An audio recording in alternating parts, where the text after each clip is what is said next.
Fala aí, meus ninjas, Rodrigo aqui trazendo pra vocês mais um review de Ninjago, dessa vez do 11º episódio da temporada 15, O Quinto Vilão. Quem narra o título desse episódio é o Lloyd, né, e o episódio já se inicia com o outro grupo, né, de fugitivos, que a equipe se dividiu em dois.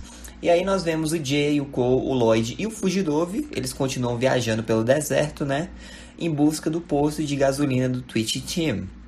E o Fugidove continua enchendo o saco do Jay sobre ele se tornar um criminoso e até dar umas ideias, né, para um pseudônimo criminal, sugerindo que eles sejam parceiros, né? Ele fica citando um monte de codinomes até que ele chega em Blue Jay, que é um trocadilho com o nome do próprio Jay, né? E o nome do pássaro Blue Jay, que é gaio azul, né? Mas aqui no Brasil traduziram para Parjayal, que é um trocadilho com pardal, né? Enfim, eu vou ficar chamando de Blue Jay porque é mais simples. E aí, né, o Cole até concorda que vai pegar esse nome. E aí, ok, né? O que acontece? Eles avistam uma estrada e pensam, ah, beleza, o posto deve estar logo em frente. Só que aí que tá, o Fugidove diz que tá na hora da primeira lição, que é vandalismo. Ele pega uma garrafa, né, começa a despejar e aí o Cole, não, tem água aí. Só que a garrafa já tá vazia e o Fugidove diz, ah, isso mesmo, poluição. Eu tenho que subir o meu status de vilão para conseguir uma audiência com o Rei de Cristal. E o Lloyd fica, não, peraí, o quê? E basicamente, tá rolando, né, um boato lá em Cryptarium sobre um vilão chamado Rei de Cristal que está reunindo vilões barra pesada, né, para algum plano. E obviamente ele só convida os mais perigosos, então ele quer estar incluso nesse grupo, né? Mas enfim, em paralelo a isso, né, o Hound Dog McBride e os policiais dele acabam descobrindo uma pista. Os ninjas podem estar escondidos num posto de gasolina do Twitch. Por quê? Porque é a única coisa que tem naquele deserto. Então, provavelmente eles foram pra lá. E aí que tá, a equipe consegue chegar no posto, eles veem que o Derek, o Kai e o Zane já chegaram lá, já estão se hidratando, né? O Cole corre, ele nem cumprimenta a galera, ele vai buscar água. O Twitch, ele recebe os ninjas, né, lá dizendo que lembra deles, que agora ele tem um método, né? Que ele repete as coisas 3 vezes de forma bem lenta, pra se lembrar, mas enfim. Os ninjas estão lá dentro do posto, né, da lojinha de conveniência, e estão debatendo sobre o Rei de Cristal. Quem ele pode chamar, né, para o grupo. Porque aí que tá. Se ele tá reunindo vilões, é bem provável que ele vai atrás de mais vilões. Porém, se eles descobrirem quem será o próximo recruta, eles podem interceptá-lo antes do convite. E aí substituí-lo e irem no lugar dele. Para então descobrir quem é o Rei de Cristal e frustrar os planos, né? Só que aí, beleza, eles começam a falar sobre vilões. Tipo, eles mencionam o Kilo, a outra Violet, o Capitão Soto, mas eles são, tipo, vilões, entre aspas, né? São, tipo, uns criminosos comuns de cidade. Tem que ser alguém mais barra pesada. O Kai sugere o Crux, o Acronix, até mesmo o Garmadon. Porém, aí que tá, o Crux e o Acronix, eles estão perdidos no tempo. E o Garmadon, ninguém sabe onde foi. Eu duvido que o Rei de Cristal buscaria aliança com o Overlord, até porque o Overlord se recusaria, né, a obedecer ordens de alguém. O Grande Devorador tá morto, assim como o Mestre Chen, o Morrow, o Nadakan tá preso, as Mãos do Tempo estão perdidos no tempo, né? A Harumi morreu, o Barão de Ferro tá em outro reino e provavelmente morto, a gente não sabe o que aconteceu com o Zone. Ou seja, realmente, só sobrava a Asfira.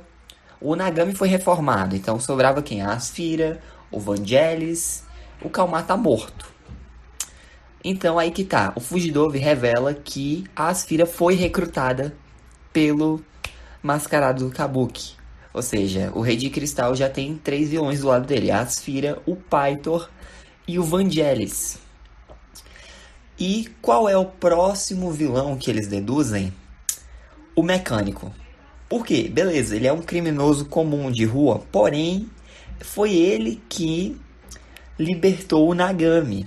Ou seja, o status dele subiu lá na hierarquia, né, de criminosos. Então, ele é o candidato mais provável. Porém, aí que tá. O Hound Dog chega no posto de gasolina. Os ninjas se escondem, né? Fica tipo o Lloyd, o Derek e o Zane. Não, o Lloyd, o Derek e o Cole atrás do balcão. O Kai e o Zane se penduram no teto e o Fugidor e o Jay vão pra trás de umas prateleiras, né?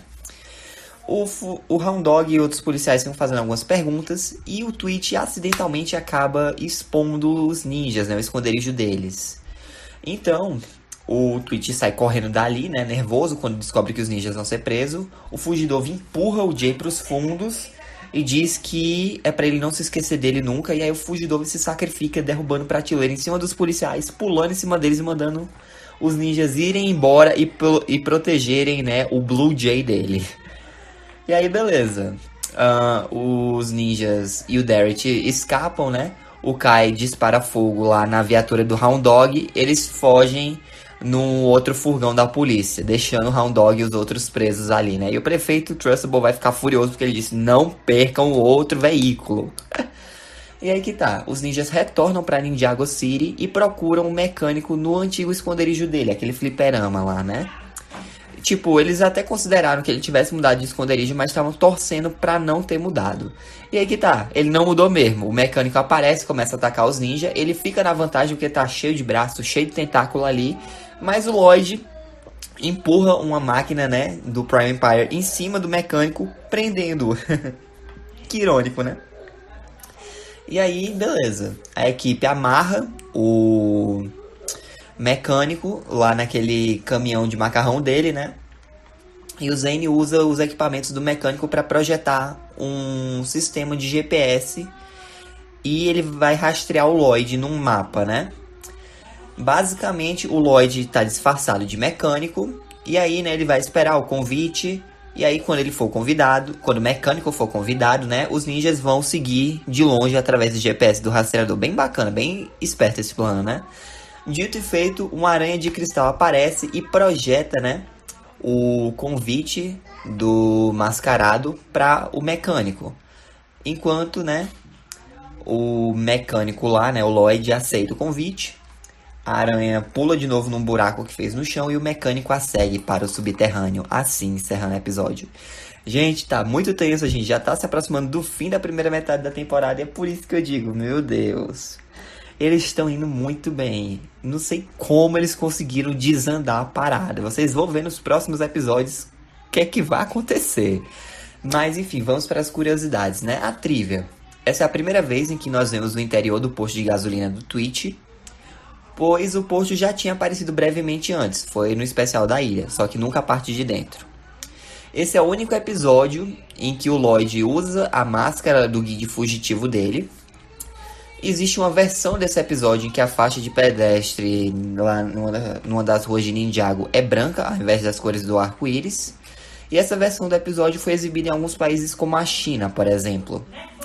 E na cena em que o Cole tropeça, né, quando vai tentar pegar a garrafa d'água do Fugidove, por um breve momento dá pra ouvir a antiga voz dele, pelo menos em inglês. No caso, a voz do Kirby Morrow, né? Isso se deve ao fato que esse é um trecho de voz antigo que foi reutilizado nessa temporada. E já aconteceu isso antes. Por exemplo, no episódio 3 dessa mesma temporada, eles também reutilizaram um áudio antigo gravado do Kirby Morrow para o Cole. Vale lembrar que o dublador americano do Cole agora é o Andrew Francis, né? As referências culturais. Quando o Fugidove se sacrifica pelos ninjas, ele diz: "Vão, seus tolos!" E isso é uma citação das palavras de despedida do Gandalf, o cinzento, né, enquanto ele está lutando contra o Balrog no final de Senhor dos Anéis, A Sociedade do Anel. O que esse episódio agrega para a continuidade da série? Bom, a gente descobre que o Twitch agora pratica a memorização de coisas, repetindo tudo que ele ouve 3 vezes, de forma lenta. E a cena em que o Kai queima a viatura, né, do Monster Truck do Hound Dog e os ninjas entram lá, né, no covil do mecânico, posteriormente será reutilizada em um episódio, mas não é um episódio de Ninjago, e sim um crossover de outra série da Lego chamada Lego Dreams. Bem bacana, né? Mas não é canônica pra Ninjago, é só um crossover mesmo. Que nem o crossover Nexus de OKKO com Ben 10, Steven Universe. E é a primeira vez que o mecânico aparece desde o finale da temporada 12, né? Mas é isso, essa foi a review, espero que tenham gostado. Deixa um like, se inscreva no canal, ative o sininho para não perder nenhum de novo. Fiquem com Deus no coração, Jesus te ama, um forte abraço, até a próxima e... Os ninjas têm um plano, será que vai dar certo? Descubra na próxima, tchau! Oh, I'm gonna do this on my own. No point in blaming you, you did not know. Oh, I thought you would